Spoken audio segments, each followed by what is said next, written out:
కన్న కొడుకే తల్లి మోసం చేసిన ఘటన ఎన్టీఆర్ జిల్లా కంచికచర్లలో చోటు చేసుకుంది. పెన్షన్ పెరిగిందని చెప్పి సంతకాలు వేలిముద్రలు తీసుకుని సుమారు 6 కోట్ల భూమిని కాజేశాడు ఓ కొడుకు. శాంతమ్మ అనే వృద్ధురాలు పుట్టింటి నుంచి వచ్చిన 4 ఎకరాల భూమిని కౌలుకిచ్చి వచ్చిన డబ్బుతో రెండో కొడుకు వద్ద జీవనం సాగిస్తుంది.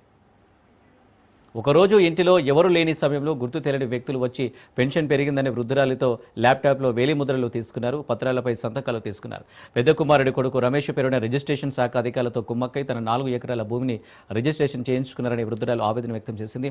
కంచికచర్ల గ్రామంలో సర్వే నంబరు 76/2లో ఉన్న 4 ఎకరాల 12 సెంట్ల భూమి రిజిస్ట్రేషన్ రద్దు చేయాలని వృద్ధురాలు కలెక్టర్కు ఫిర్యాదు చేశారు. ఈమెకు వచ్చిన ఆస్తి తనఖా చేయాలని ఎవరూ లేని టైంలో ఎవరో 5-6 వ్యక్తులు వచ్చారంట. వచ్చేసి ఇక్కడ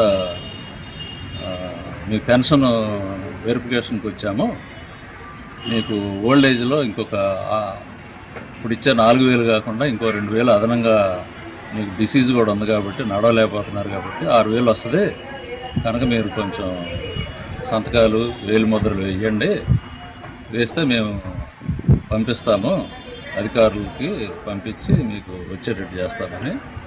ఈమె పొలం కౌలు చేసుకునే అబ్బాయి నాకు ఫోన్ చేశాడనమాట.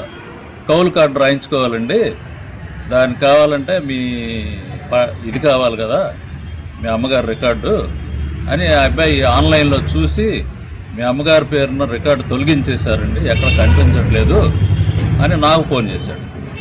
నాకు ఫోన్ చేసినప్పుడు నేను వెతికాను ఆన్లైన్లో. ఎదిగితే ఆటోమేటిక్గా మా గొత్తవారు నా పేరు ఏమన్నా మారిపోయిందని చూశాను. చూస్తే ఆ పక్కన గొత్త రమేష్ అనే వ్యక్తి పేరు మీద ఆ 4 ఎకరాల 12 సెంట్లు మ్యూటేషన్లో కనిపించింది. ఏం మాటలు చెప్పారో డబ్బులు ఇచ్చారో తెలీదు, ఇక్కడ ఇంటికి తీసుకొచ్చారు.